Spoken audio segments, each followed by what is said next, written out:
Kaixo, ongi etorria, polinomioak nola faktorizatzen diren aztertuko dugu. Baina leheneko jakin behar dugu zer den faktorizatzea polinomio bat. Hau da, ahalik eta maila txikieneko polinomioen biderketa gisa adieraztea. Orduan, hau baldin bada polinomioa, jarri beharko dituzte biderkagai moduan. Ahalik eta txikiena zein da lehenengo mailako izatea. Baina batzutan gertatzen da, adibidez hau hasten baldin bagera, faktorizatzen ezin faktorizatu. Horra esango genuke hori polinomio lehena dela, edo laburt ezin delako deskomposatu, ezin delako faktorizatu.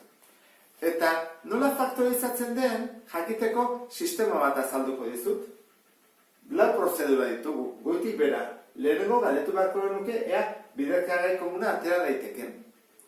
Ondoren, Ruffiniren erregela aplika daiteken, eta errabak aurkitu edo ez. Labur bidezko formulak ere badakizkigu. Horran, hori erabili daitezke azkarrago egiteko, ezta? Eta azkenik, ezin dugunean aurreko bidea jarraitu, geldituko ditzaiuke bigarren mailako ekuazioen formula. Eta horrek esango digu azkenean, faktorizatu daiteken edo ez. Hasiko gara honekin. Bat, bi, hiru, lau. Laugarren mailakoa da, beraz, hemenik ezik gara ibili. Hasiko gara goitik, beti bezala, biderkagai komuna atera. Dena dute letraren bat berdina? Isa, bai. Lau gaiak dute isa. Eta mailari txikiena, bat. Horra, atartzen duguna isa. Eta koefizientea, bi, lau, zortzi, hamasei. Zerekin zatitu daiteke bikin denak, biren taulakoa dira. Behar eta zatitzailea. Honen zatitzailea, honen zatitzailea, honen zatitzailea. Zatitzailea komuna handien hartu behar da. Zetakatxe. Horren, atea dugu ja, zetakatxe. Zer egiten da orduan? Zatitu banan. Bi isa berlau, zati bi isa. Kentzen dugu, isa berriru, lehenengoa dugu. Urrengoa, lau isa berriru, zati bi isa. Lau zati bi, eta iruken bat, bi. Bigarrena da, bi isa berbi. Urrengoa, minus zortzi isa berbi, zati, beti honekin, bi isa. Minus lau, eta bi iken bat, bakarra. Ikusten duzu bezala, gestaera. Iru, bi, bat, orain gaituko zaigu askea. Minus hamasei isa, zati, bi isa. Isa joaten dira, minus hamasei, zati bi, minus zortzi.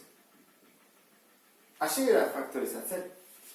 Orain, bi polinomio ditugu.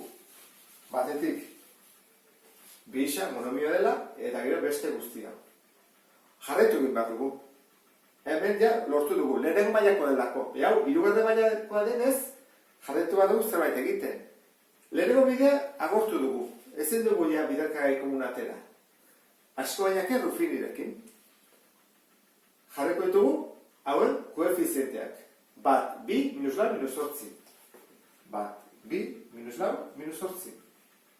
Gure arazoa da, izan bat dula, zortziren zatitzailea. Eta asko daude. Bat, bi, lau eta zortzi. Minus zortzirena. Bat, eta minus bat. Bi, eta minus bi. Lau, eta minus lau. Zortzi, eta minus zortzi. Probatu bat dugu zerbaitekin. Zortzikin ez gaziko oso handietako delako. Laukin ere oso handietatzen da, lau bider zortzi. Errexena izango zateke bikin egitea. Ez badu asmatzen, probatu bat dugu gehiagorekin. Lehenengo, jetxiten da. Bi bider bat, bi. Bi gehi bi, lau. Bi bider, lau, zortzi. Hemen bat duten da, lau atatzen zaigu, bi bider lau, zortzi, eta ondara, zero. Lortu dugu, lehenengotik, ez da normala izaten, gutxi gara jakin daiteke. Horran ditugu, batetik, bi isa, bider, eta atakoitu hemen bi parentesi. Zentzu dira bi parentesiak? Bada, zaritzailearen aurkakoa gauratu zaitez. Horren aurkakoa jarri behar hemen. Isaken bi, eta beste hau da. Bueno, hau bali bada, askea, lehenengo maila, bigarren maila. Bigarren maila, lehenengo maila, askea. Azpimarratu ingo ditut, hobeto ulertzeko. Hau zen, hasierako polinomioa. Eta ditugu, 1, 2, eta 3.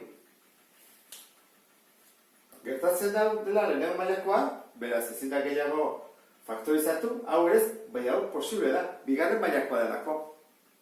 Jarraituko genuke orduan, Zufirirekin egin dezakegu, edo, bale bada laburbidezko formula edo bigarren mailakoa egin daiteke. Ez da kontatu zean, laburbidezko formulakin egin dezakegu.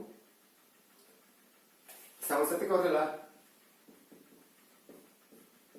Honen emaitza da. Orduan, alderaz izango dugu. Hau atatzen da. Orduan, gedituko dizeguke. 2 isa, 2 der. Isaken 2, eta gero hemen, isa gehi 2, behar 2. Faktorizatu dugu. Beste bideak ere ondo goliateke, hemendik eta hemendik ere bai. Zerrofinikin egiten badugu ere atako litzaiguke. Adibide honetan 3 prozedura erabili ditugu. 1, 2 eta 3. Horren beste adibide bat egingo dugu, beste bide batzuk eta prozedurak ikusteko.